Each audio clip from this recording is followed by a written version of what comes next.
Les installations sont spectaculaires, le stade est incroyable, c'est un pays magnifique en Uruguay. Nous n'avons pas le même niveau d'installation. C'est une déclaration de Federico Valverde, le joueur du Real Madrid. Avant lui, l'entraîneur du club espagnol, Carlo Ancelotti, avait dit la même chose. On rappelle que le Real dispute actuellement le mondial des clubs. D'ailleurs, une délégation de journalistes africains est actuellement en visite au Maroc.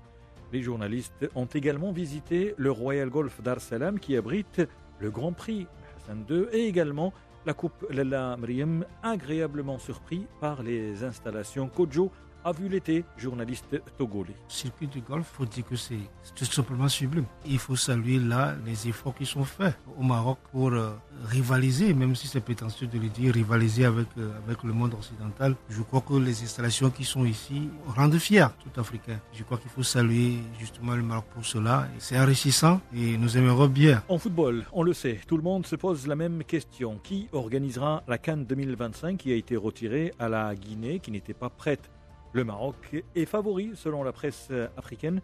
Jérôme Tiendré Biandogo du Burkina Faso. Il faut saluer cet investissement dans le sport de façon générale. Moi, j'ai eu la chance de faire plusieurs fois le Maroc. J'ai visité Marrakech, Agadir, Rabat, Casablanca, Tanger. Et ce qu'on constate tout de suite, c'est qu'il y a véritablement un investissement qui est fait en termes de personnel, mais aussi en termes d'infrastructure.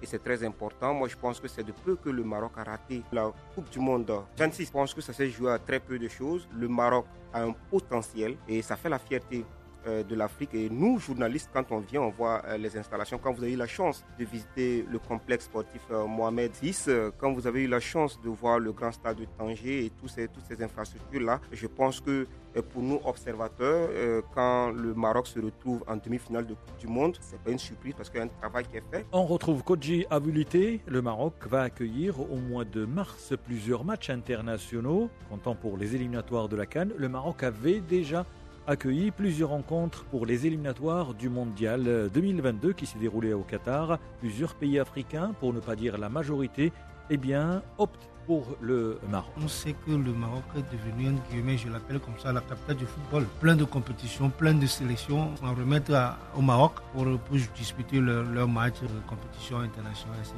C'est la preuve. Quand vous regardez la FIFA qui essaie de faire jouer la Coupe du Monde des clubs au Maroc, cela veut dire qu'il y a des raisons de venir ici au Maroc. Ce sont des installations qui incitent sans doute les autres pays à suivre le pas pour que sur le continent, il y ait beaucoup d'infrastructures de ce genre-là pour qu'on puisse prétendre à autre chose demain que la Coupe d'Afrique. Par exemple, on peut prendre le risque de demander une Coupe du Monde. Pour moi, ce que le Maroc fait, c'est un message à l'endroit des autres États. Il faut pouvoir suivre le rythme du Maroc. On rappellera que le Maroc a organisé une seule fois la Coupe d'Afrique des Nations. C'était en 1986. À l'époque, 8 équipes seulement participaient à la CAN.